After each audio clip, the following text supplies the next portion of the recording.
The next oration is Professor P.B. Fernando Memorial Oration. Today, the oration will be delivered by Professor Niroshini Nirmalan. Unfortunately, due to the present circumstances, she is unable to be present in person here. She will be joining us virtually. Professor Niroshini Nirmalan, MBBS, MSc, PhD, FHEA, is the chair in Molecular Bioscience, Head of Biomedicine, School of Science, Engineering and Environment, University of Salford, Manchester, UK.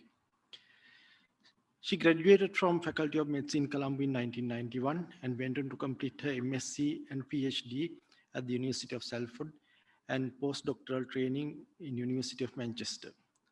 Her subsequent roles as Senior Fellow at the MIB, University of Manchester, and Senior Scientist, University of Leeds, led to the publication of the first annotated 2D proteomic maps for Plasmodium falciparum and the development of novel isoleucine labeled and label-free quantitative proteomic methodologies.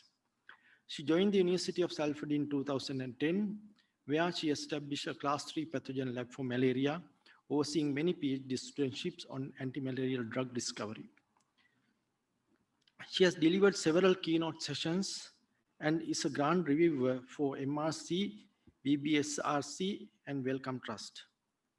She was the recipient of the University of Science Student Nominated Above and Beyond Award 2019 and the Voters Celebrating Women in Science Award in 2020. On a personal note, I came to know of Niroshini in 1984 when we entered the university together. And we have been not only batchmates, we were body group mates and clinical group mates. And it's a great pleasure to award this oration to Professor Niroshini Nirmalan today. We would be much happier if you were here personally, but in the circumstances, we are happy that you are joining us virtually. Thank you, Niroshini.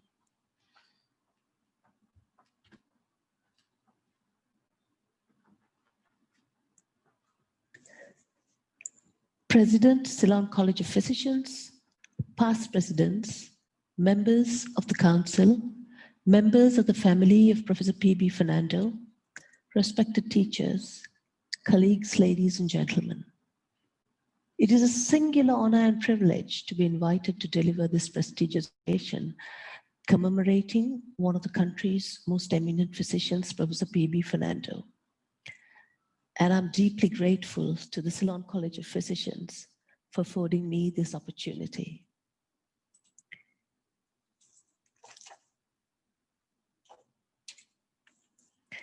Following his early education at St. Benedict's College, Cottahena, Professor Fernando was awarded a government scholarship to the Ceylon Medical College.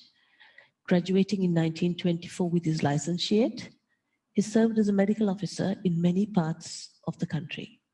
He spent 3 years in the UK from 1930 to 1933, obtaining his MCP and diploma in tropical medicine and hygiene.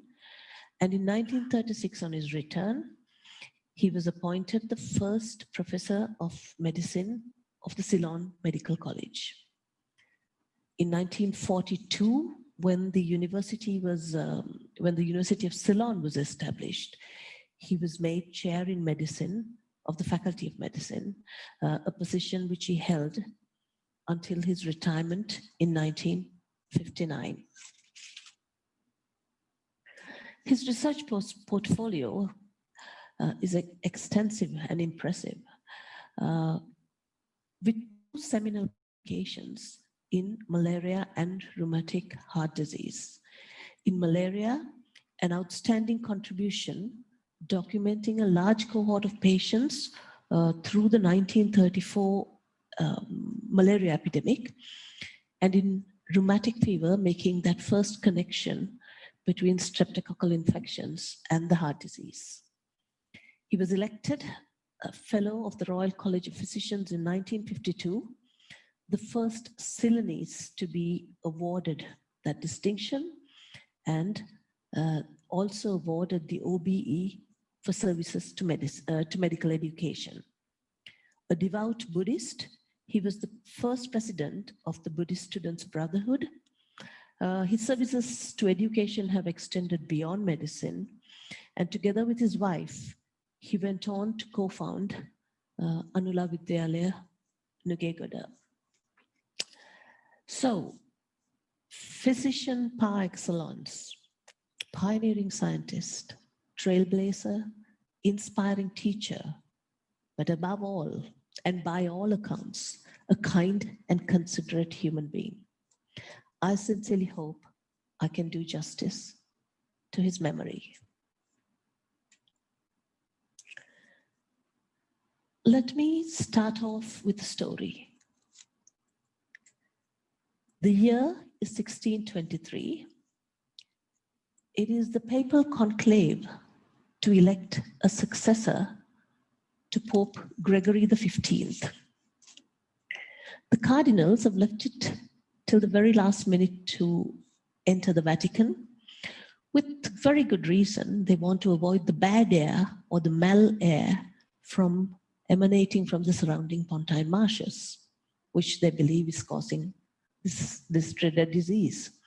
Of course, the mosquito connection is not yet known at that time, and that would be many centuries later before that is worked out.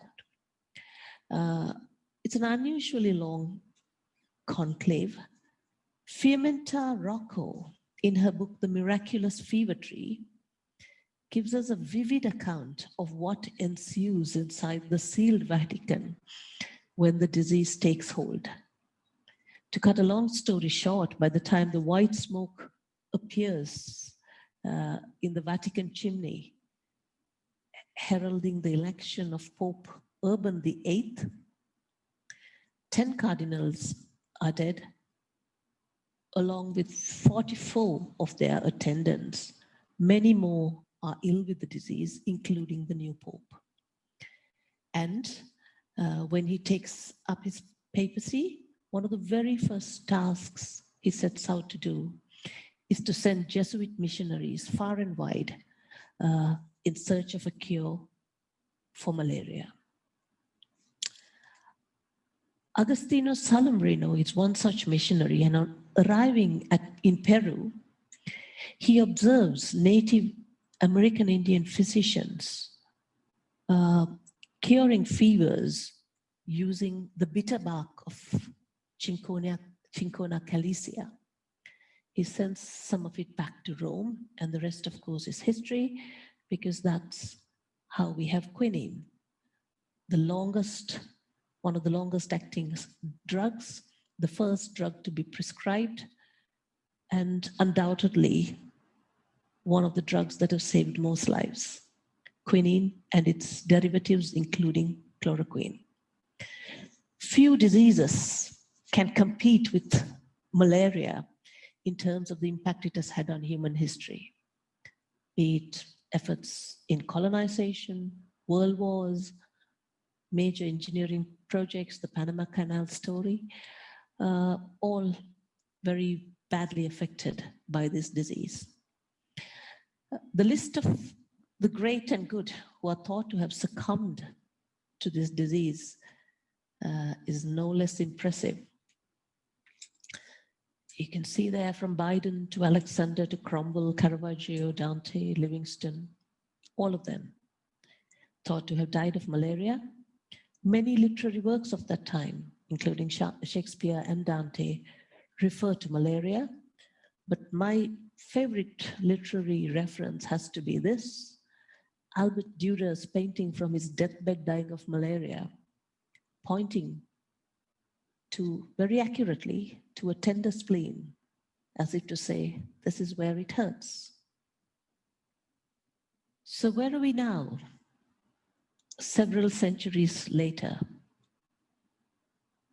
Well, minor changes in the geographical distribution maybe, but the sea of red there tells you that story.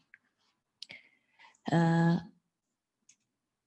must be hope though, because even within that sea of red, one tiny island managed to turn itself green. A remarkable achievement indeed. And a significant feat. Remaining green will also be equally challenging because with this disease, you don't take chances. The mainstay of antimalarial control through the ages has been largely reliant on chemotherapy, and that too, just 3 groups of drugs: antifolates, artemisinins, and quinolones. Antifolates for a brief period, man-made, the man's contribution to it, but the other 2, much long-acting, either in their natural forms or in their purified forms, both natural product, plant-derived molecules, not actually discovered through great scientific endeavor. Drug resistance is always around the corner, and none of these categories have been spared. This is a big danger because because drug discovery in the 21st century is in trouble. If you look at the traditional drug discovery pipeline, 15 to 17 years before it gets into the market. Huge costs, huge attrition rates, and very few new compounds out there. And it follows that, of course, looking for new drugs, fast-tracking this process has to be a priority. That's Professor Yu Tu there, the lady who won the Nobel Prize for discovering the active ingredient for artemisinin, many years of research there. I just wanted to show you the structure of artemisinin there. The double bond, the double O bond within the ring was not known to have existed prior to that. This just goes to show how powerful plant products can be. Co-evolved molecules over centuries give this degree of complexity, and a complex parasite needs complex solutions.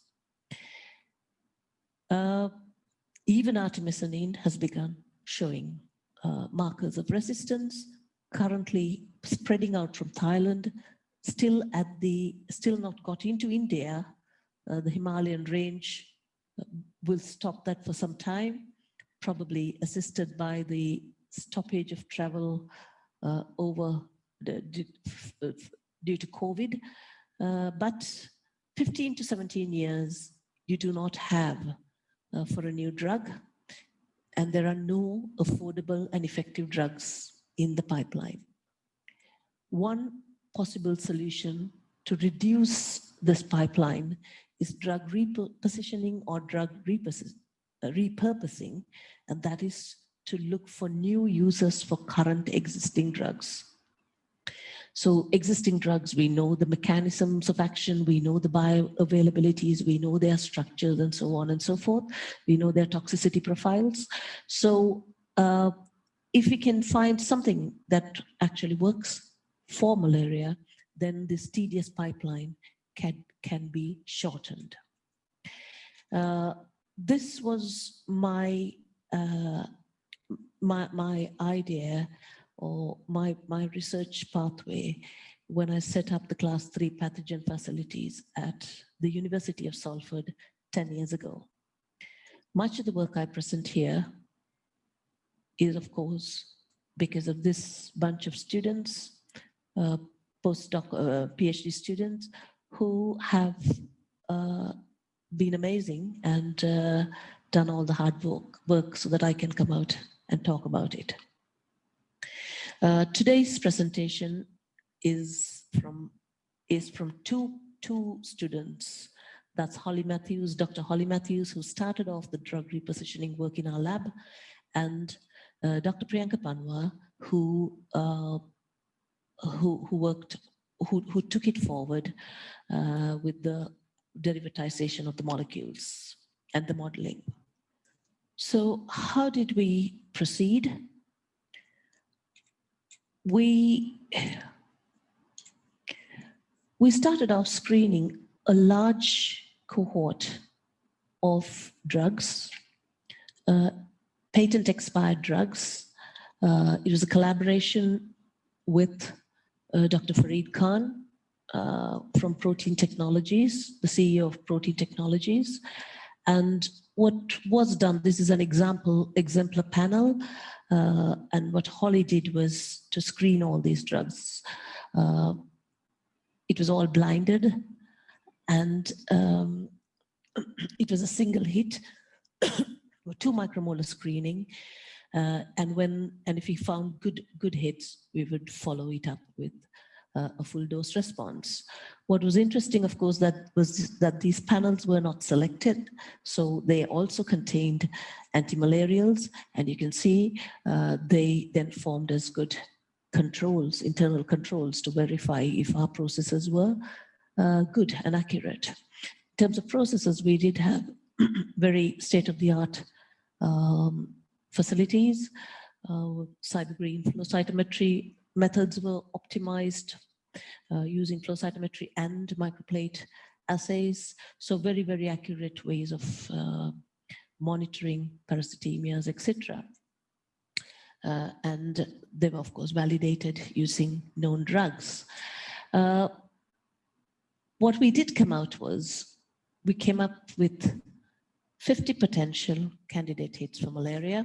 Of course, there were the existing antimalarials, some antibiotics, anti-cancer, antipsychotic drugs, the usual suspects, but there were also some new ones which are being followed through.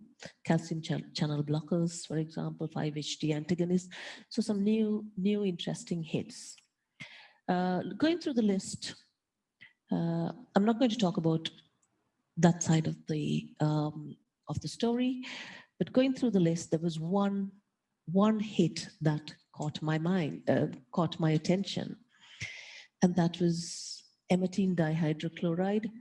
Very, very powerful, 47 nanomolar efficacy. So an IC50 of 47 nanomolars, that was nothing, and it showed that it was a really, really powerful drug. And of course, emetine, the emetine connection, of course, what came from my memories as a medical student working in Dr. Ramachandran's ward and amoebiasis. As you know, it's a plant product again, and that was one thing that attracted me. It was a plant product, and it was extensively used for around 50 years, up to the 1990s, where it was replaced by metronidazole. Yes, it had side effects, but it had been used at very high doses, including for hepatic amoebiasis, cumulative high doses. Problems with toxicity. Yes, the word emetine comes from the word emesis, obviously. So yes, that was an issue. There were cardiotoxicity. Cardiotoxicity was a problem, but most of the cardiotoxicity was dose dependent and reversible.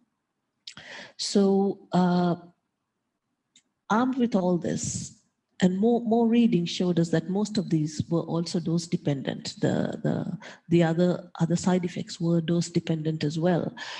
We went on to look in more detail of how effective it was in vitro, just to compare for amoebiasis. And the IC50s, these are the other disadvantage, of course, is all publications are very old, coming from 1960s. All the literature is pretty ancient in those terms. But there was enough evidence to suggest that the IC50s were around 20 to 30 micromolar. Compare that with the effectivity of emetine in malaria. This is nanomolar. So you're talking of 1,000-fold more potency, higher potency in malaria. Surely, the side effects, we know that are dose dependent, must be different as well. So having this, with this information, I was very keen on pursuing this, and Holly took on this challenge of looking at emetine and its antimalarial activities. Extensive experiments were done, of course, parasite killing rates and all kinds of stuff which are necessary for publication. And we were very confident, and we had very nice data. We sent it off for publication. And for the first time in my research career, I think I got an outright refusal. Very powerful refusal at that. One of the referees, later I came to know that it was one of the eminent professors from the Liverpool School of Medicine, just hit back very, very strongly, saying, this is madness. He kept using the word poison. This group is using a poison as a drug lead. And he went on to say that 2 years ago, Liverpool School of Tropical Medicine came up with emetine as a potential lead, and that is true because we later looked at the data. They did come up with emetine, but we wouldn't touch it with the barge pole because it is a poison. So the first point of call had to be the safety data sheet. All drugs and chemicals have this. I should have consulted this first, but I was pretty sure, I was very confident that this was a drug that was extensively used in this part of the world to treat amoebiasis. And when I did look at it, this is what it said. Fatal if swallowed. No wonder I got that strong rejection, because the safety data sheet for emetine dihydrochloride, a drug that was used for 50 years, starts off saying fatal if swallowed. If swallowed, call the poison center immediately. Then, of course, I did more reading. I wonder if you remember this lady, Karen Carpenter. If you remember the Carpenters on top of the world. So she had bulimia and died of bulimia. And the drug she used to induce bulimia, because it was available as an over-the-counter prescription, it was available to buy over the counter, was syrup of ipecac, which was emetine. And when she died of bulimia, at that time there was a stigma there, the lobbies forced the FDA to ban this drug and give it the stigma that it was emetine and not bulimia that caused her death. So there we are. This probably cannot be reversed. Even to post-emetine from the UK, to courier emetine from the UK to Spain, they wanted £1,000 because it was a poison. But only dose makes poison. And in our case, we have the justification of this fold change, 1,000-fold change.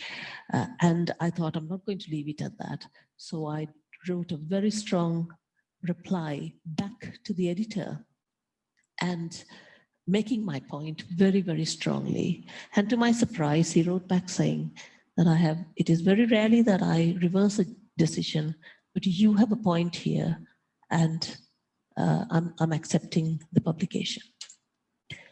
So the very first drug repositioning paper for malaria comes from my group, and gives you the very first link and publishes the first link between malaria and emetine.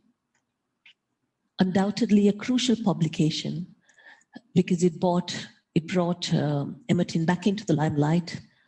A year or so later, this publication came up in eLife.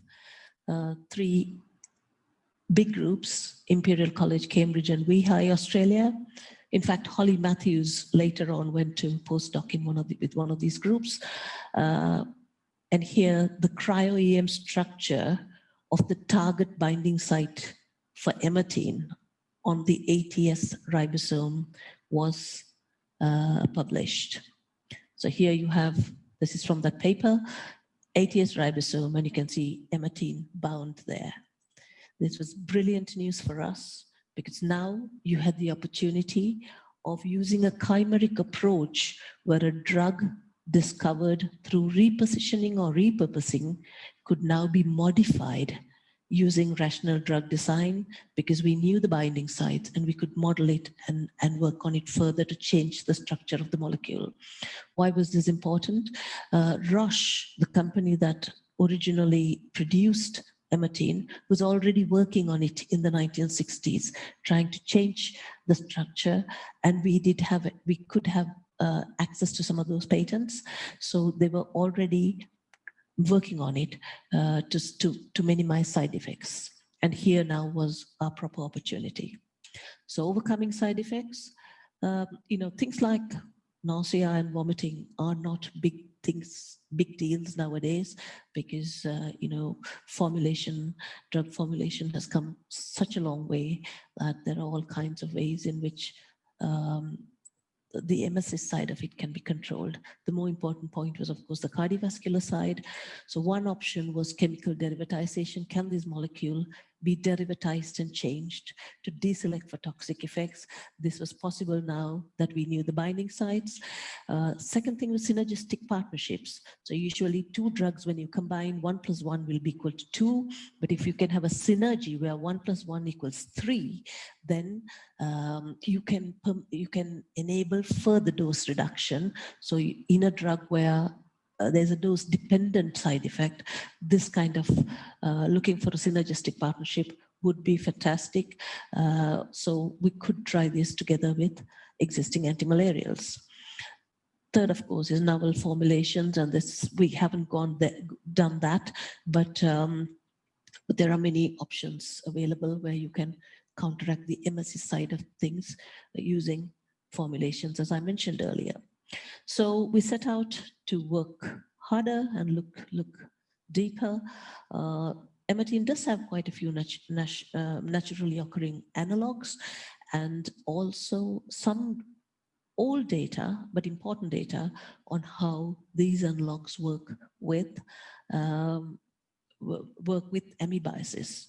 So this is the molecule we decided to take forward. It is also the molecule that Roche was working on, the dihydroemetine molecule. And we had excellent chemists and modelers on board as well. Jim Wilkinson from Salford University, Dr. Richard Bryce from Manchester University, and Dr. Kepa Barasco from MDC, the Medicine Discovery Catapult. So all of them work together to come up with two isoforms, two diastereomers of dihydroemetine. The next, Priyanka, of course, had to learn molecular modeling. She was a medic originally, so she had to learn molecular modeling very quickly and did an amazing job of it. Here is emetine, and here are the analogs mapped on. This was the work from the Imperial College group into the electron density binding pocket, electron density map of the binding pocket. And these were our two analogs, which look fine in this pose, but if you change it, you can see that the S isoform is jutting out a little bit outside the pocket. We decided to keep it because that was predicted to have a better safety profile too. So the next process was synthesizing it. It took much longer than we expected. 1 whole year. Chiroblock, Germany was a company that was working with us to do this. Very expensive, very tedious. But 1 year later, we did have the two isoforms, 2 tiny tubes, thousands of pounds, and we did go and look at activity.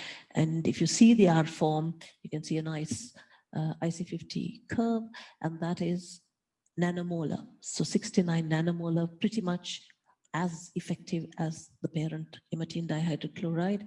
And even the S form was very effective. However, remember, this is micromolar, so it's 1.85 micromolar, still quite good, because 2 micromolar is the cutoff usually for investigating drug leads. So we did have two forms which were working.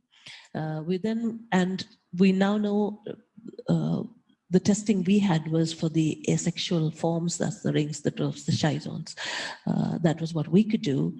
But the next step was to see whether this actually works on on the gametosides, because most drugs, most antimalarials we have only work on the asexual erythrocytic forms and not on the gametoside.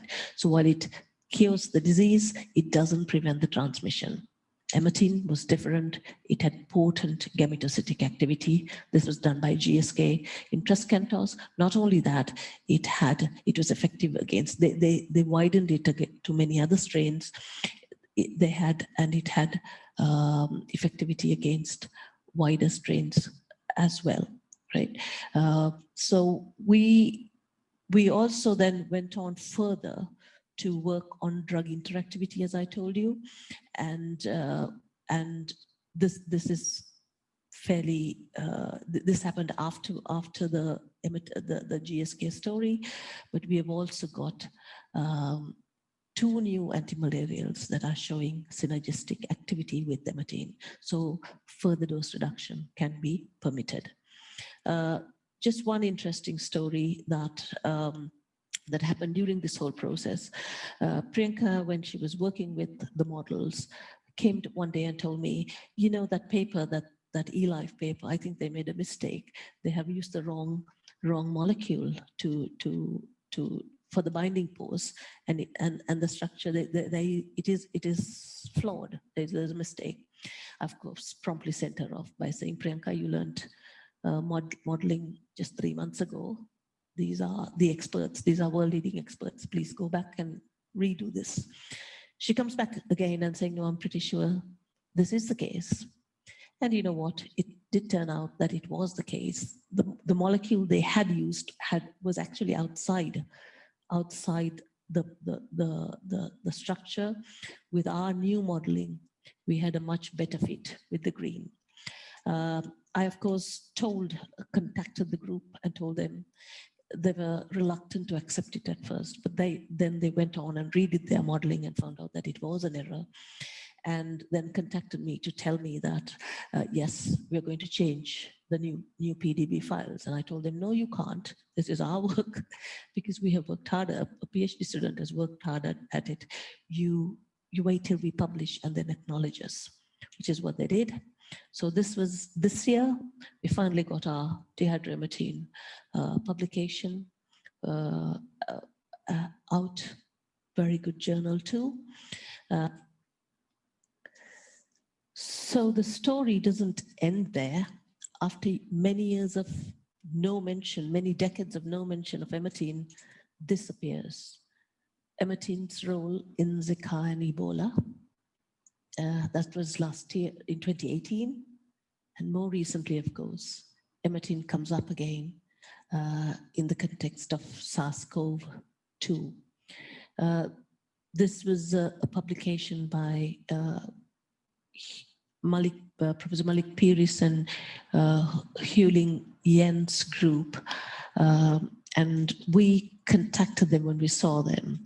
They were keen on testing our diastereomers as well. So it was all packed off to Hong Kong, and the work was done in Hong Kong. And Huiling kind of sent me these data recently. And yes, again, both effective, are more effective than S, and low micromolar, 0.3 micromolar IC50s. So again, it just goes to show how powerful this compound is. And the next step, of course, has to be the animal work. We're hoping for a multi-center collaboration to put in the grant. We've already started. In fact, some of the animal work was to be done in March, but with the lab closures, that was delayed. We have now restarted it again, and hopefully we will know what the in vivo status, at least the preliminary data of how effective this drug is in vivo, because there's no evidence, there's no publications that can be found. So which we thought was very strange, but here is emmetine, which is widely used for 50 years. And then we finally came across one letter, because we desperately wanted to find proof that, Emmetine actually may work in malaria. Some accidental use where a amoebic patient was misdiagnosed, and there is in fact one letter, a letter to the Lancet in 1985, malaria treated with metronidazole or Emmetine, and this was a mistaken accident, misdiagnosis, and of course those days ethics was not as strong as it is. The physician goes on to then treat 17 more patients with malaria and comes up with there were no recrudescences, no relapses for the next 6 months. All had parasitemia clearance on day 5. No toxic effects were observed. So it was absolutely brilliant news for us. It's not a formal paper, I know, but this is good enough to move on to the animal work. But what was more interesting was where this paper came from. Jaffna, Teaching Hospital Jaffna, Dr. Ray F. James, 1985. Absolutely brilliant work, and making the connection, which makes us have much more confidence in the work we have done. So there you go. Plant product, very widely used for amoebic dysentery and hepatic amoebiasis. The story of Emmetine, 1,000-fold more potent in malaria. Chemical modifications can deselect for toxic effects. Target is known. This allows for further molecular modeling and rational design of this drug. We also have synergistic partners now. We haven't tried this, but this is obviously possible. Formulation changes to minimize the MSC side of the side effects. It's transmission blocking, one of the few drugs that can be block transmission as well as treat the disease.